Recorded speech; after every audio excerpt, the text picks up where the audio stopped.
and then I can hand it. Yeah, there we go. And so we're going to go live in a second, and we can get started. So I can hand it over to, I think Michael's hosting today, right? I am, but why don't you just go through the agenda for the day, for the meeting first, and then you can hand it to me and I'll introduce Kelly. Is that good? Okay, so welcome everyone to the First Friday Forum on a rainy day in South Florida, but we're really excited to have our guest Kelly Smallridge today from the Business Development Board. She needs no introduction because everybody knows her so well.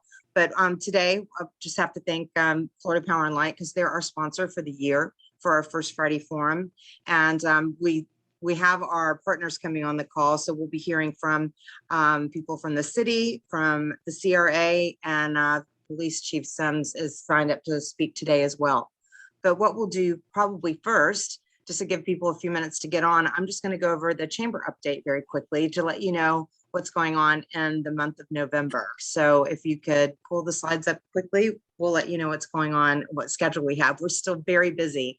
I feel like as soon as Halloween happens, it's immediately the holidays and Christmas time, but we've got a lot planned for November. So this is what we've got going on. On November 9th, I think it's Tuesday, next Tuesday, we're going to have a membership breakfast. We don't normally have a big membership breakfast, but we're going to start doing that once or twice a year. And our keynote speaker is going to be the new-ish city manager, Terrence Moore. So we're excited to have him. I believe it's probably sold out at this point. We've held about 5 or 6 seats left. So if you want to get your ticket, get it now, and we'd be happy to see you on Tuesday morning. And we'll give you a little bit of an idea of some of the plans that we have for next year as well. And don't forget Delray Morning Live with Amanda and Jamel. Delray Buick's been our sponsor for 3 months, so they're still our sponsor till the end of November. So it's really nice to be able to set up in their beautiful space. In December, Ocean Properties is going to be our sponsor. So we're going to be all over the Ocean Properties venues and get a preview of their new spa and their new restaurant, Drift. We're going to go to 50 Ocean. We're going to go to Delray Sands. So we're going to have a lot of fun with them over December and into January. So near and dear to my heart is tourism. There's going to be a tourism roundtable on November 9th. That's also the same day as a membership breakfast. So it's a busy chamber day, but we're going to be hearing from Don. I can't pronounce the last name, Colds. I can't say it, but he used to work for Discover the Palm Beaches, and he has been tasked with handling the city's master plan on tourism. So he's going to be giving everybody an overview of that project, which literally kicks off right after this call today. So everybody will be getting information just hot off the presses on November 9th. Our Chairman's Club is going to be meeting at the beautiful 50 Ocean with a lovely view of the sea on November 10th. So if you're a Chairman's Club member, please let us know. And if you're not, you can still join us. The fee's $40, and we're going to be hearing from Representative Mike Caruso. He'll be there to let us know what his priorities are for the legislative agenda coming up in the new year. Our young professionals, I was mentioning earlier, they're going to be meeting at the Rosewater at the Rey on the rooftop on November 17th. They're a super strong group and a lot of fun. So if you're 40 and under, you could just get in there under the wire. I have to go to the regular Contacts and Cocktails, which is also going to be held at the Rosewater rooftop on the Rey, and that'll be the next night on November 18th. And one of our favorites of the year is our annual legislative lunch. That's going to be at the Loft Hotel, and it's always a Tuesday before Thanksgiving because we know that our representatives are definitely home with their constituencies. So Mike Caruso will be there, as well as Senator Lori Berman and Representative Matt Willite. And we may have a few more join us in the next couple of days. So definitely mark your calendars for November 23rd. It's also going to be our Leadership Delray Graduation. So you'll get to meet some of the people that have participated in Leadership Delray this year. It's a wonderful group. So definitely join us on November 23rd. And that's it for November. So, Michael, I'm going to hand it over to you. Say again. Thank you, Stephanie. Okay. We're very lucky today to have Kelly Smallridge, who is joining us from New York, where she's visiting. Kelly is the CEO of the Economic Development Board for Palm Beach County. She's been the CEO since 2004, the first woman president of an economic development board in Florida. Kelly, I found a typographical error in your bio. It's not. It said you've been there 33 years. You started in kindergarten? I wish, but yes, Oh. I've been here 33 years. 33 years. So thank you very much for your service.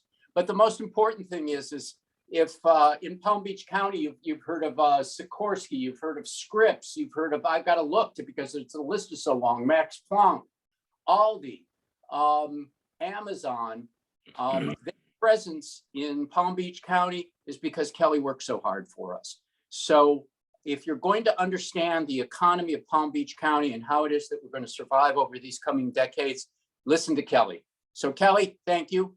Tell us about where we're going and how we should do it.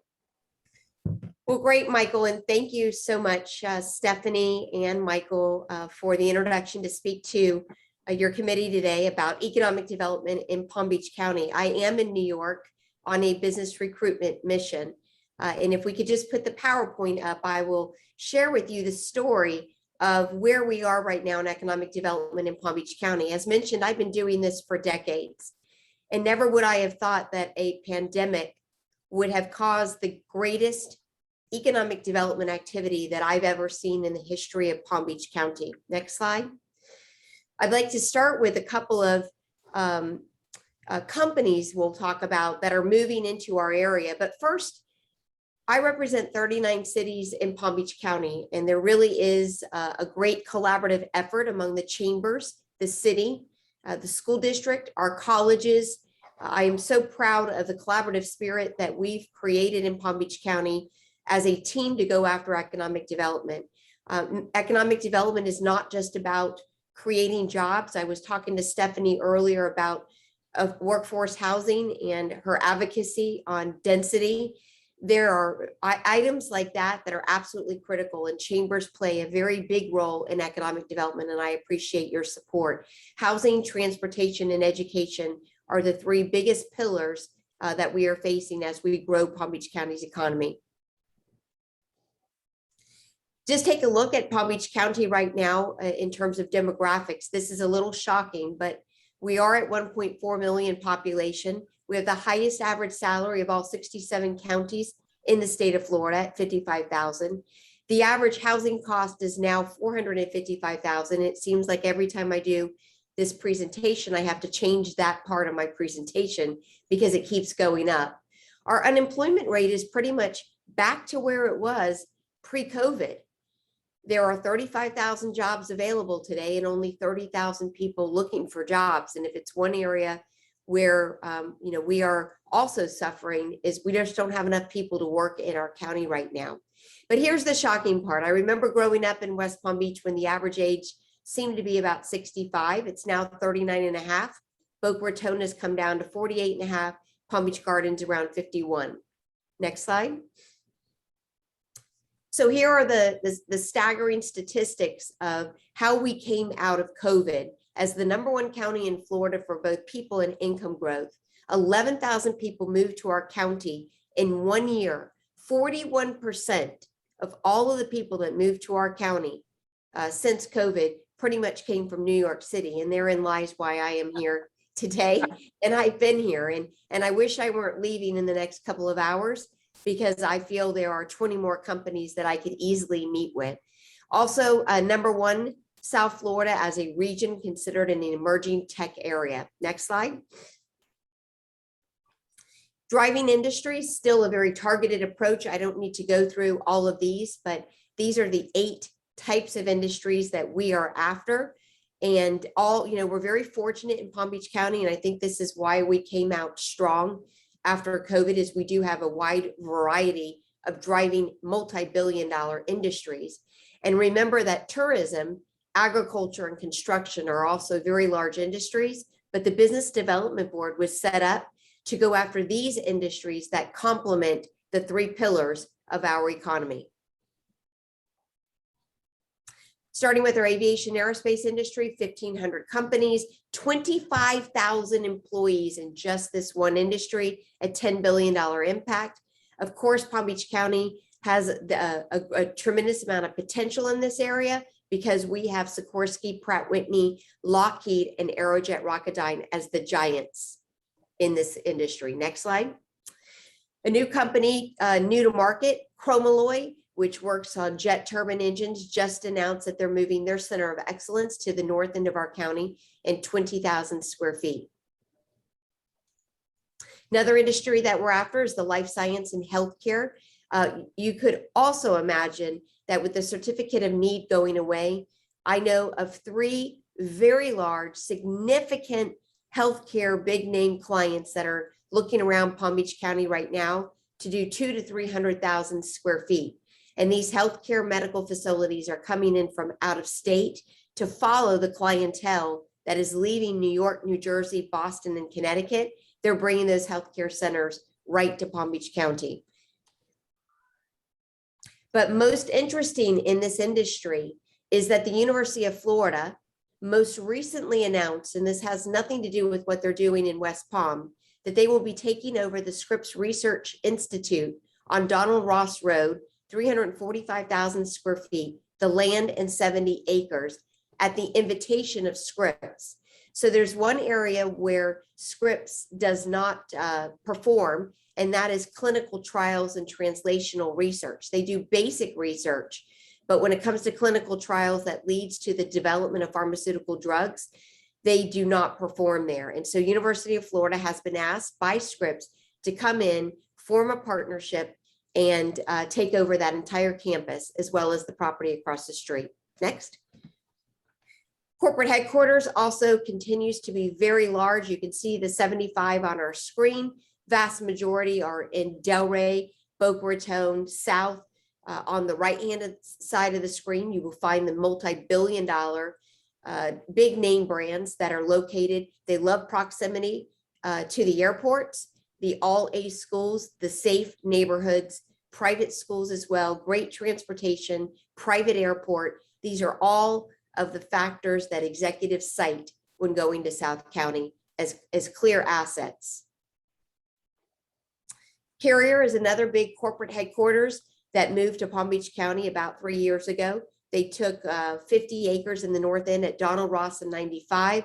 They built a 230,000 square foot center of excellence. You could see a theme here, and I love this because several companies are moving their center of excellence for their STEM programs. In this building, you will see the technology of elevators, escalators, HVAC, plumbing, security systems, all unveiled. So you can see when you go in the building on the right-hand screen, if there's an escalator, it's not covered up. The inner mechanics of how an escalator works with Carrier technology are all exposed. So it's kind of like a technology museum. AeroClean also announced their move to the building that you see here in Palm Beach Gardens, 20,000 square feet, and they manufacture air purification systems. We've been using them at the Business Development Board for our events, especially post-COVID, just to give everyone some sort of a security measure and let them know we're going out of our way. This company was founded by a billionaire that had an operation already in Wellington. He sold that company and created this new one, and it's great to have them back and a presence in North County. Our technology industry, still very strong, is the birthplace of the IBM PC. Much of that talent is retained here. When IBM left our county and left a small presence behind, many of the executives stayed in Boca Raton and in Delray and in Boynton Beach. And these are just samplings of companies such as Modernizing Medicine, 3C Interactive, 1,705 companies in the tech industry. We are banding together and have been working very closely with Broward and Miami-Dade to make this a tech region. And you can see the tech map and the density of tech companies on the left side of the screen. Again, very high average salaries. Our logistics distribution industry is fairly new. We have a population in our region of 6.5 million. We have a wonderful port infrastructure system, I-95, the Turnpike. And as long as the population in South Florida continues to grow, you will see logistics and distribution companies seeking out Palm Beach County because we still have land available. And you can see on the top right-hand corner, Niagara Water Bottling has done 3 facilities in Palm Beach County in the Palm Beach Park of Commerce. And of course, one that's been here for a very long time is Cheney Brothers. And then on the left, SACE is here as well. Next. Since COVID, we went from 0 to 5 Amazon facilities. You will see 4 on the screen. They range anywhere from the smaller size, 75,000 square feet in Boca Raton, near Military Trail. And the largest one is 1 million square feet. It was a brand new constructed building down the Beeline, Florida Research Park. And we're working on a 5th one, but also one landed at Belvedere in the Turnpike and one landed as well in Riviera Beach. So imagine in March of 2020, Amazon had no presence, and today they have 5 facilities.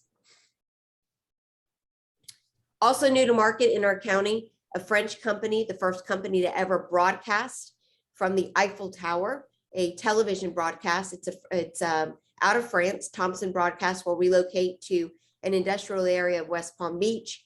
Palm Coast Sales, which distributes items such as the big green egg that many people barbecue with and other outdoor equipment. They just built that beautiful facility. And then Vetio manufactures in that building that you see animal pharmaceutical drugs, everything from cats, dogs, and horses in that light industrial building in the northwest part of our county. Then probably the most heartwarming project that I've ever worked on is called FinFrock. And for 20 years, we have worked to build and bring economic development to the blighted area of Belle Glade, South Bay, and Pahokee. And this is our very first success story in a long time. FinFrock manufactures concrete structures for parking garages. You will find them over at the Florida Atlantic University campus, the concrete structures, and they are building a 140,000 square foot facility, broke ground on March 11th. And everybody that wants a job in the Glade certainly can be employed in this company. I've heard they'd had an easy time hiring local Glades residents. So big win for that area.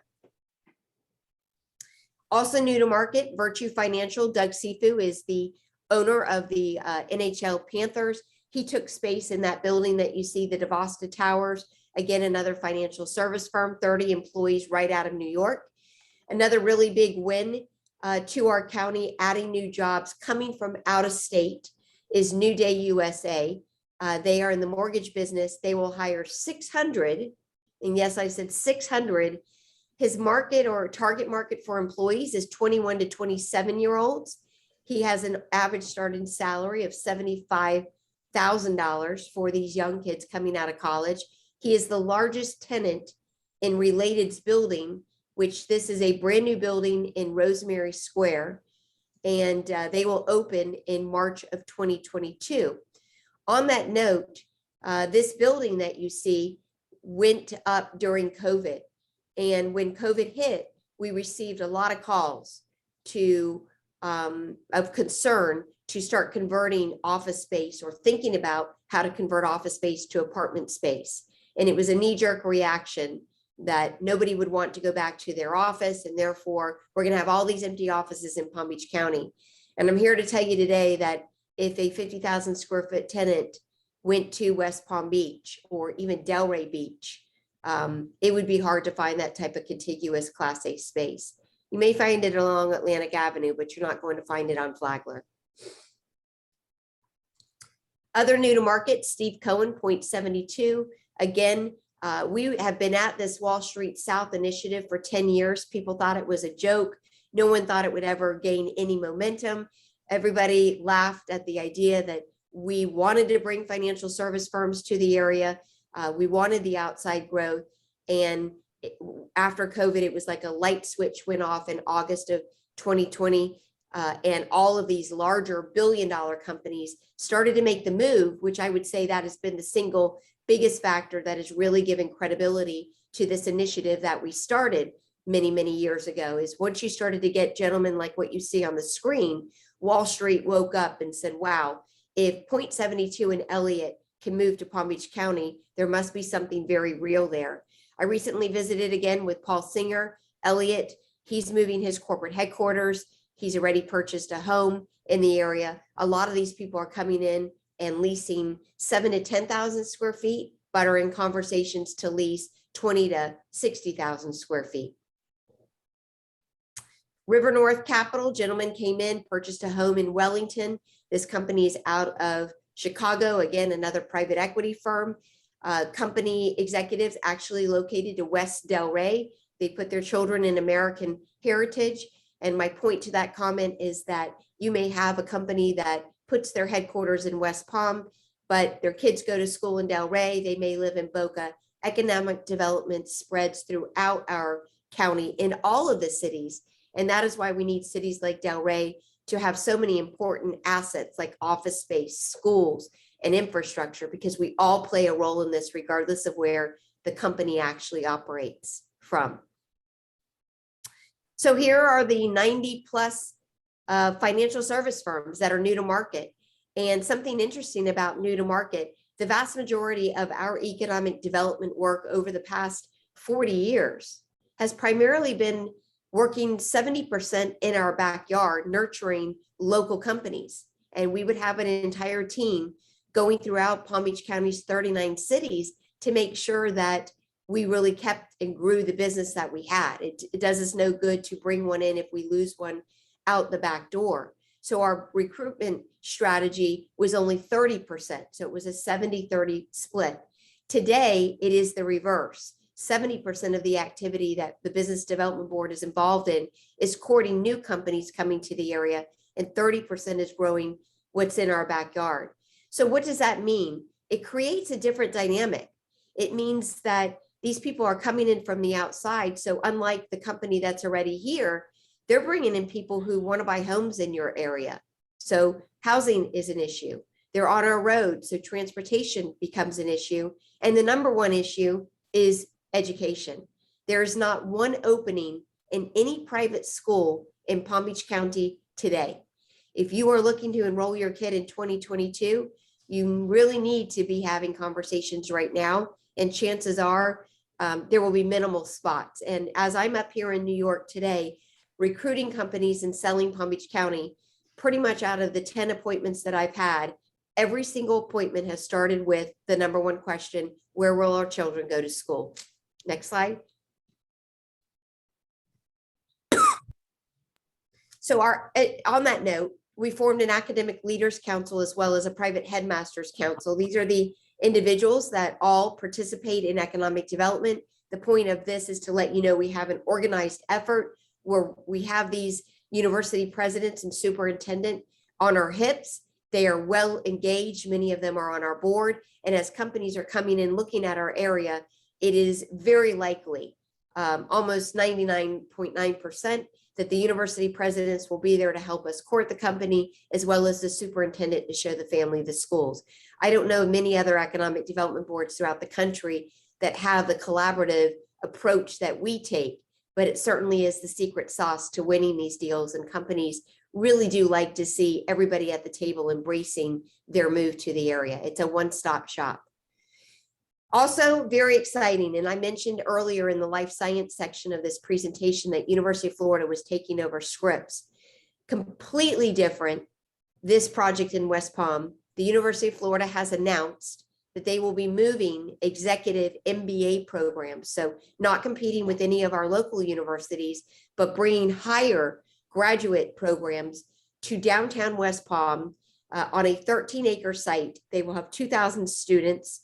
They will have a student center, dorms. They will be bringing in professors, and they will primarily focus on fintech, data analytics, engineering. We've already set up 40 appointments in our office from CEOs that represent various industries in our county to make sure that University of Florida, as they are creating the programs, that it's aligned with the curriculum in our county companies and in our regional companies. So that initiative was led by Mayor Kerner of the county and Mayor James of the city of West Palm. They will lease temporary space in our area in 2022, March, and the project will be fully constructed by 2026. And that's it. That's a brief snapshot of our area. Again, $3.4 billion walked out of the Northeast and into our county since COVID. We now are at 44 billionaires and 71,000 millionaire households. But it's not just financial services, and that's what I wanted to share with you today. It's everything from aviation to logistics, distribution, manufacturing, and then I think fintech is sort of the wave for the moment.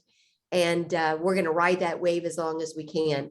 We are in a great position. We never rest. We need to remain competitive. We need to encourage, and we need you all to encourage your elected officials to really work with developers on density to address this workforce housing issue. And then education is the second issue. So with that, I will stop and pause and ask for any questions. Do we have any questions? For those who want to speak up, please do. I have one. So when you Who's talk to these speaking? people, oh, this is Robert Hickok. Sorry, I'm in my Thanks, Robert. car. When you talk to these people, what are the reasons they're giving you for the mass exodus down here? So we have no state tax on personal income. They are not happy with their government and the uncertainty that their government gives them. I'm in New York right now, and I've had several companies say, you know, we're open, we're closed, we're open, we're closed. The business interruption has not helped them at all. They've surveyed their employees. I had someone tell me yesterday, they've surveyed their employees and asked them, you know, out of these markets, Nashville, Charlotte, Austin, Dallas, Miami, West Palm, where would you ideally like to locate? And they said for the first time, they're getting their employees that are pushing them to get out of the Northeast. West Palm is emerging as, or Palm Beach County as #1, and Miami is #2. So again, uncertainty, the taxes, employees wanting to leave. Here's the other reason. You know, we all learned during COVID, I'm looking at all of your screens, that technology has allowed us to adapt and do business from anywhere. So why not do business from the most beautiful place in the United States, which obviously is Palm Beach County? And their employees now are wanting to raise their children in the environment that we have. And it's just more affordable and easier to travel through. Many of these employees that I've talked to spend an hour riding the subway in the morning and an hour on the way back. I had a gentleman tell me yesterday that his setup is he spends the morning with his children, but there's no chance to spend the evening with his children. And West Palm and Palm Beach County and Gardens and Delray and Boca have some homes that he is attracted to, and he is looking to buy that home very soon. So numerous factors, but I would say uncertainty in the political environment is at the top. Yeah, and I'll follow that up with a comment. In my office building, we have a number of people who are new tenants and who have moved down from up north, and it's like it seems to be a mass exodus. And every one of them says it's because of the COVID restrictions and mandates and all that stuff that we don't have down here. They all say that. You're absolutely right, Robert. I've even had a hard time in the 3 days that I've been in the city, just dealing with the mask on, mask off, finding my vaccine card, you know, showing it. And it's just, things are open, things are closed. It's a hassle, but it is a great breeding ground for me, and I will most likely be back in 2 weeks. Any other questions? If not, Kelly, so I read in this morning's Herald that in Delray Beach, the sofa, which is on 2 sides of the railroad tracks, just sold at $450,000 per apartment unit for an apartment unit in Delray on the railroad tracks.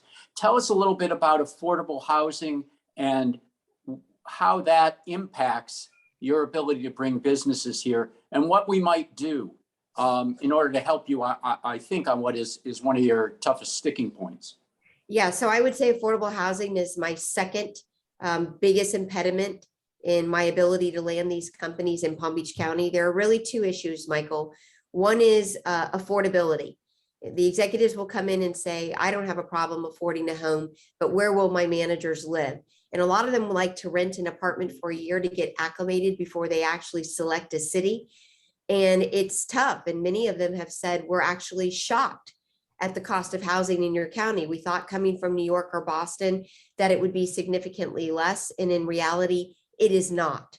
So I formed an alliance with my business leadership on the housing initiative. We are not affordable housing developers. We're not experts. We just know that we have a problem. And one of the areas is the cost of land in our county. There really is no incentive for housing developers to build a cheaper product because the price of the land alone is astronomical. We need to encourage density. We need to speak to cities that I call infill cities and encourage them to get away from this stigma that affordable housing doesn't mean public housing. Affordable housing is for our workers, our fintech, our data analysts, our traders, our day traders, our teachers, our firemen, our nurses, for working people every day that are now living in Martin and St. Lucie County. And as soon as those counties get a robust business environment, they may not come here. So any advocacy on behalf of your chamber to allow for the density to go up would certainly help build more units. And we believe that there are many areas of our county like Green Acres, Lantana, Palm Springs, Boynton, Riviera, that may never land an Office Depot corporate headquarters or a Pratt and Whitney that certainly have land that could go to this, but it's hard pushing the elected officials in that direction. And yet we've seen some very beautiful inventory that companies like Related have built. So if you all could help us push that conversation, it would take care of a lot of the pushback that we're getting. So you said that's number 2 on the list. What do you Yes. think is number 1 on the list? Oh, without a doubt, education. I've sat through 10 meetings, and every time we've brought somebody into the boardroom, my team and I sort of look at each other and say, let's take bets on what their first question will be. And every single one has been, where will my children go to school? We sent our team down to Palm Beach County, and we've heard there are no openings anywhere in any private schools. And we heard your public schools are horrible. And what I tell them is, I've been doing this 33 years. I've never lost a company yet that has given me the opportunity to show them the public schools. Perception is not reality. Most companies are dealing with a 20-year-old perception of what they think Palm Beach County schools are like, or what they heard Florida schools are like. But when you come in and you see the career and magnet schools, the career academies and the magnet schools, and the superintendent is traveling with your family and your child, taking you to see these outstanding public schools, I guarantee you we will land that company. The problem that I have are the families that don't give me that opportunity, and they just go by what they hear on the street, then we lose them. But the bigger issue is, I don't think there are many private schools in our county that have the land to expand. So we're trying to encourage them to look outside of their initial campus. So, obviously, once we get west of I-95, we do have a large retirement community, and they have their own approach with respect to Palm Beach County. What do you say to those people who say, why do I need anybody else down here? What am I encouraging? How do you answer those questions on maybe people enduring a few more moments in traffic? So I was born and raised in Palm Beach County, and I can remember the days coming home from college where there were maybe 3 decent opportunities of larger employers for me to even consider working at. What I say to those who express those comments is that we're after building a quality community. We're not necessarily after the mass numbers and the quantity. However, for years, those same people complained about the lack of quality jobs, the poor wages that were being paid. Their grandchildren would never be able to come back here for a job. And so what we're saying is we're working on building a world-class community that goes from one built on a service economy to one that is now built on knowledge, information, and technology, and opportunities for all. Those very people that are coming in are the ones that are paying our taxes. I mean, they're helping fund the infrastructure to make this a world-class community. go into Delray Beach and look at the downtown area. Those places would not survive without without people who have expendable income. And the expendable income comes from people who aren't making $15 an hour. It comes from people who we're bringing in and the good jobs that we're creating who make $75,000 a year. So we understand their concerns, and we understand there's a little bit more traffic, and we're working on that. But it's a lot greater quality today than we've ever seen before. And I would go back to, those are the very same people that complained about not having enough corporations here to offset and provide the tax base that we have today. I think that's a very important message, and we appreciate you carrying that water, because it's not easy. You can never just lock the door and say it's done. You can never put the pie out on the windowsill and say just let it cool. Making a great community has to be reinvented every day, and that's what you do for us, Kelly. So I really appreciate it. Are there any more questions? Yeah, Michael, it's David here. I'd like to follow up, Kelly, with the education point. Has the BDB been involved in lobbying with Michael Burke and his team and Frank Barbieri and our delegation to Tallahassee for increased funding for public schools? I mean, I know up north and even down here, we look at the support per pupil from the state, and we are, down the bottom of the list of the states. So that's what people look at. So is there any way, have you been active at all in lobbying for additional funding, additional teachers' salaries, additional infrastructure for our schools? So I have been involved in previous years. Of course, we didn't travel to Tallahassee last year, but I just booked my trip January 10th through 11th to go up to Palm Beach County to advocate, since I'm not allowed to lobby, for a number of different issues, of which that is one. I believe you're right, we're ranked number 48 in per student funding. Michael Burke, Superintendent Burke, sits on my board of directors. He will be presenting in December so that we, as we travel to Tallahassee, understand the issue. But yes, that is a very, very big issue. But there's something interesting that I'm starting to get involved in and lead, and that is I'm really trying to work with this superintendent on the schools that are struggling. There are some schools that are at a 30% literacy rate.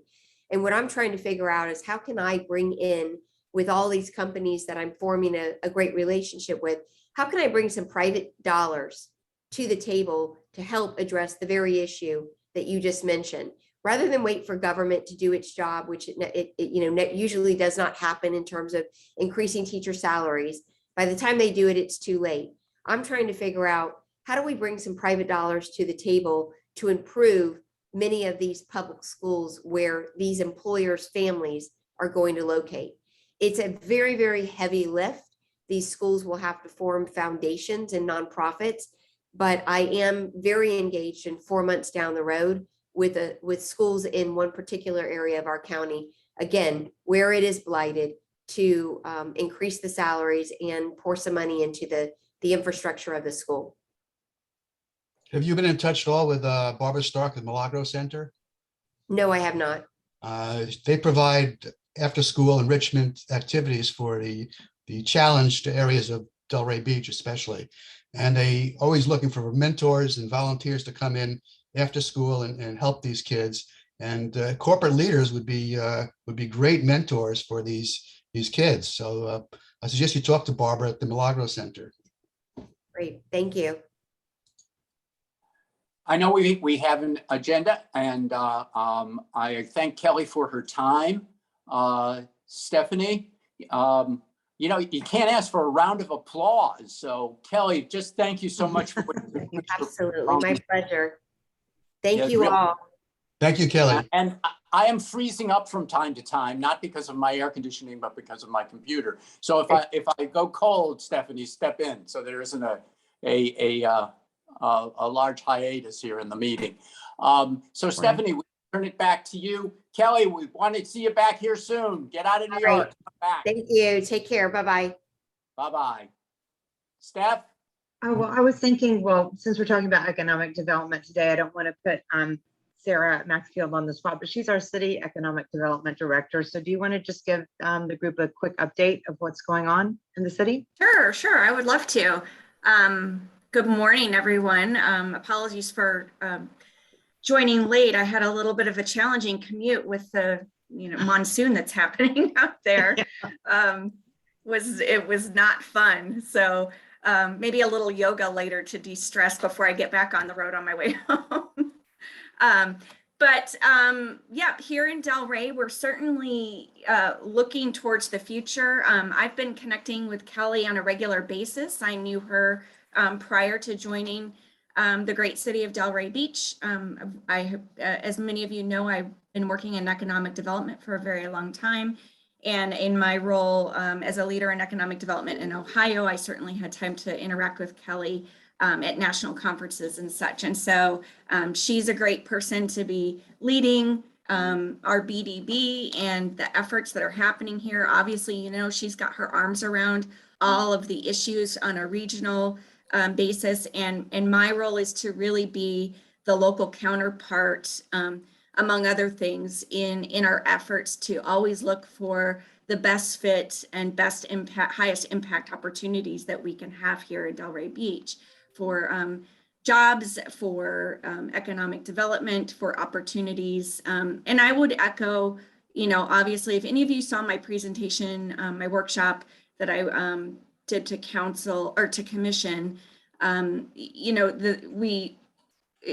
focusing on those sectors that are offering a high wage job, an above living wage job, so that they do have disposable income that benefits our smaller local businesses. So really having a focus on those kinds of enterprises and what they need to either grow and expand, the ones that are already here, or attract some new ones that are really interested in creating jobs in our communities and in investing, putting some significant capital investment within our city boundaries is what we want to focus on. So, we're working very closely with partners on workforce and identifying workforce development needs and gaps. And obviously education plays a huge role in that. So Janet Meeks and I are working very closely on trying to devise some programming to address some of the low-hanging fruit issues there. We are working on this, wonderful Congress Avenue effort that was done several years ago with many of you and many community members and my predecessors. Commission gave me the go-ahead to kind of revamp that effort, update it, re-engage, add some additional subject matter experts, look at it through a 2022, 2025 lens and what the opportunities are there for a better corridor and potential job centers. We are working very closely with Stephanie and Laura, the DDA, executing this tourism master plan, which some of you are on the task force that will be meeting today for our kickoff meeting. So we're super excited about that. And really, since this was not really planned and on the fly, that's kind of top of my head thoughts. So if you have any questions, absolutely happy to answer. No, that's excellent. Well done. But she knows her stuff. I don't know if you've met Sarah or not, but she's the real deal, as they say, in economic development. So we're so lucky to have her here. Does anyone have any specific questions for Sarah? I'm personally excited, obviously, as you know, about the tourism aspect, but for the Congress corridor as well, because we've been working with the county to give input of some of our business leaders in the community of how we think that it should be executed. So we're happy that they're listening, and I'm very excited that we're rejuvenating the Congress corridor ideas and updating them. So we'll hopefully be working closely with you on that. So thank you. Yeah, I do want to mention one other thing. The affordable housing is an issue, has been an issue all over. It was an issue in the community I worked in before. It's of course an issue here. The one thing we need to be really careful of here in Delray is we're fairly built out. There's not a lot more space. And we really need to work on preserving, where appropriate and where it makes sense, our commercial and our industrial corridors, because we don't want to just be the place where all the workers live. that puts a lot of burden on our homeowners, right? A lot of tax burden. We need some of those spaces so that the businesses can actually be located here and grow and expand and have some opportunities in the future. If we utilize every bit of property that we have for affordable housing, we will be lopsided in a very different but dangerous way. So that's something we need to consider. That's a really good point. Sarah, that's a great concept. And I'm sure you will realize that what we must do is take the residential property that's already residentially zoned and just double the density. Then you don't have to spread out. If we look like peanut butter on white bread, then that's not a good development plan. On the other hand, if we take the assets we have and utilize them in a 21st century way, we'll be green, we'll have affordable housing, and we'll be able to preserve those areas of industry. It'll take a lift because not everybody's happy to hear a double density. They get scared of numbers alone. But I think this board, the chamber, and people such as yourself, we can go and tell the political message that it is not a problem. It really isn't. A few more people in town isn't what makes your life miserable.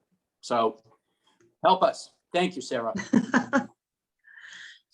We also Stephanie, have. Stephanie, can I add to your comments? Sure.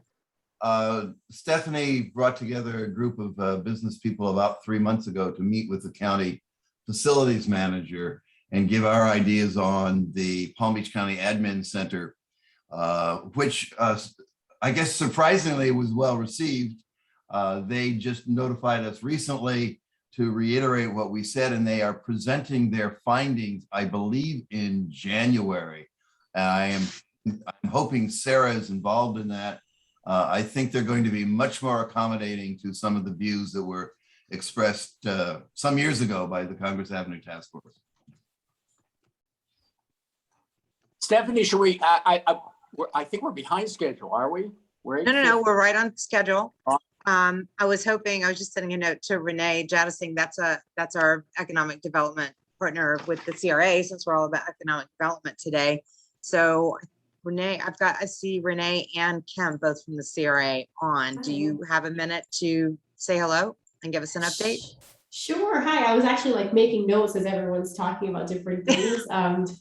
The CRA is involved in so many different areas, but part of our charge and mission is infrastructure, housing, a lot of the things that we're talking about today. But we're only a certain area of the city. And our area, I think Sarah greatly mentioned, is land is really at a premium. There's not a lot left. Just a couple projects that I'll mention that relate to this. We're doing there's a 64 unit apartment building that's going through with the housing authority.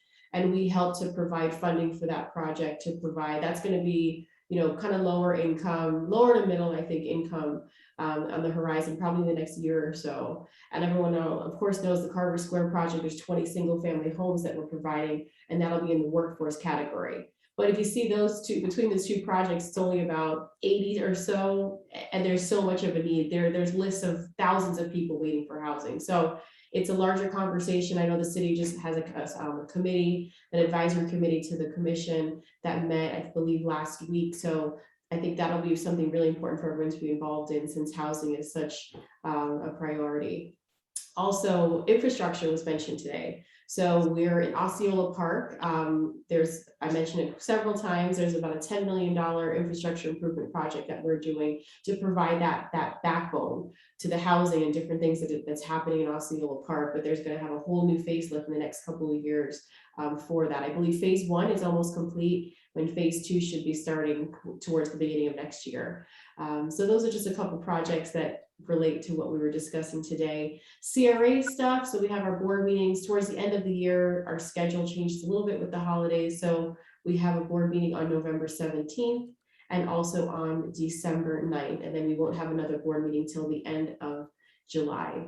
Also on our website, I'll share in the chat, but our work plan for this fiscal year was approved last month. So you'll see all the exciting projects that we have going on. And another little plug about our website, there's a page on there called Stories. And we've been, over the last 2 years, trying to update it, almost like a blog page of sorts that gives information about all of our projects. So it's been very well updated over the last 2 years. So it's a very robust resource to find out some of the cool projects and see some of the stories about what the CRA is doing. Mhm. That's it. for That's me. excellent. You are doing so much. And that's why I just wanted to make sure that you got in there, especially with respect to affordable housing and workforce housing, which is so important.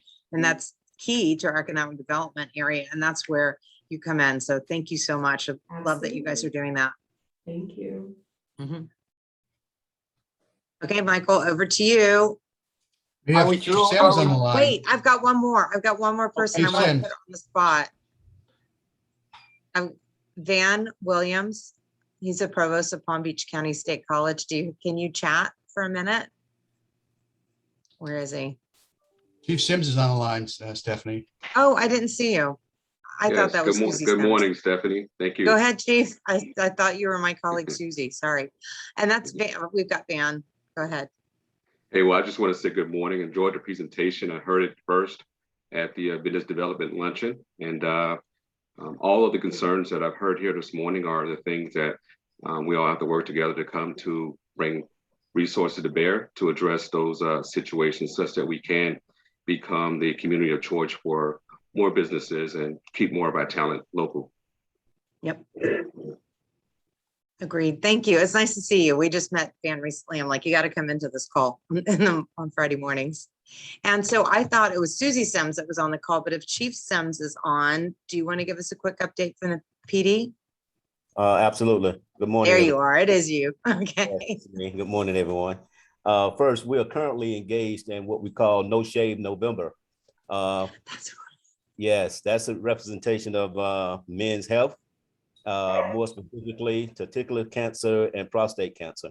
And those donations will be made to American Cancer Society at the end of the month. Also, as you know, we're coming into the holidays, so we need to be very cognizant about being quite vigilant about safety in and around our homes and businesses. And examples would be, for instance, if you're going out of town, please stop your mails, please stop your newspapers if you're still receiving newspapers from being delivered. Because if you find a bunch of mail in your mailbox over a period of time, that's a clear indication that someone is not home. So let's make sure we remain vigilant over the holiday seasons. And we will be putting out some crime tips over the next few weeks or so to remind our residents in the city of Delray about staying safe over the holidays. As you know, we're still dealing with the overdose crisis here in the city and abroad. Delray is not unique to this issue, but I think Delray is in the forefront of making changes from a positive perspective and impacting the overdose situation. In the month of October, we had 26 overdoses in the month of October, and unfortunately, we had 11 deaths. So as you see, we are still dealing with this pandemic, I would consider, and let's not lose sight of that we still need to stay vigilant in our efforts to eradicate this situation moving forward.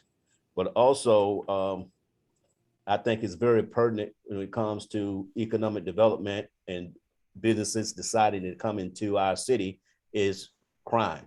And I'm pleased to say up until October, where crime is down 19.11% here in the city of Delray Beach, which I think is quite terrific under the circumstances. So we will continue to work with the community and the business owners here in the city of Delray Beach to continue that downward trend when it comes to crime here in the city of Delray Beach. And one new report that I added to this report is also internal affairs investigation. We have approximately 46 internal affairs investigations from January to October 31st. Out of the 46, 38 are internally initiated. That means we're doing a pretty good job in policing ourselves in some respect.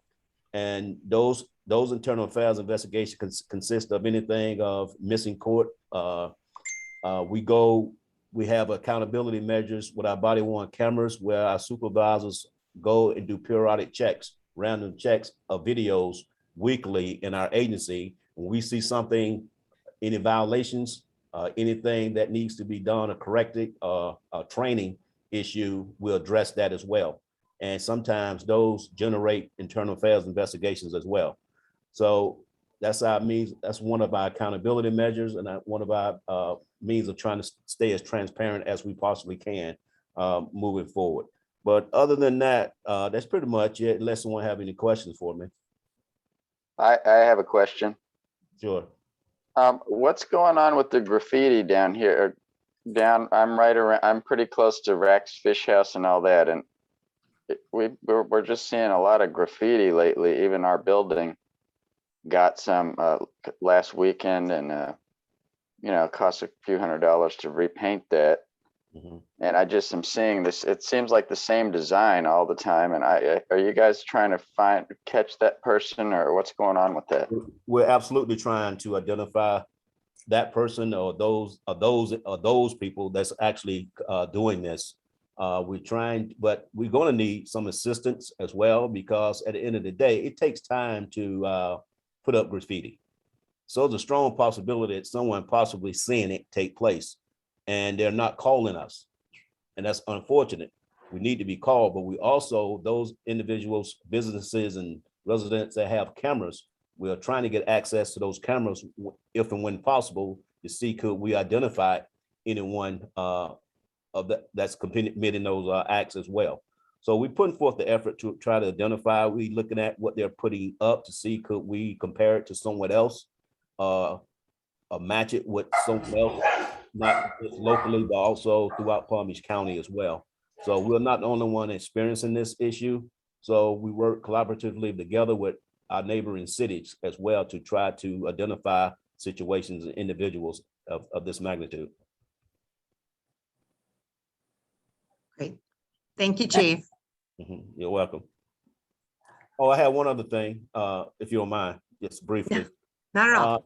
As you know, our community outreach team is probably one of the unique features that we have here at the Delray Beach Police Department, and probably one of our most unique features, not only in Palm Beach County, but abroad. Not many agencies have a community outreach team that does the things that we do here when we address the homelessness, the addiction, and the mentally ill. I'm proud to say we was granted a private grant foundation from the Virginia Harvey Kimball grant of $300,000 to hire someone to assist Ariana in her efforts, so we could actually expand this unit and hopefully have a larger impact citywide. That's excellent. She's doing such good work. I'm so glad she's recognized and supported now too, because of this grant. Well done. Absolutely. That's Thank great. you. That concludes my report. Thank you. Well, I think that concludes our show for today. So Michael, David, do you have any recap quickly before we zoom off? We covered some really good territory, so I'm very happy, and I hope everybody got some good information about where we're going. Mhm. Thanks, Stephanie. Okay, well, thank you, everyone. Have a great weekend. Just stay dry, and we'll see you next month, where we'll have our County Commissioner, Robert Weinroth. He'll be our guest in December. See you then. So long, everyone.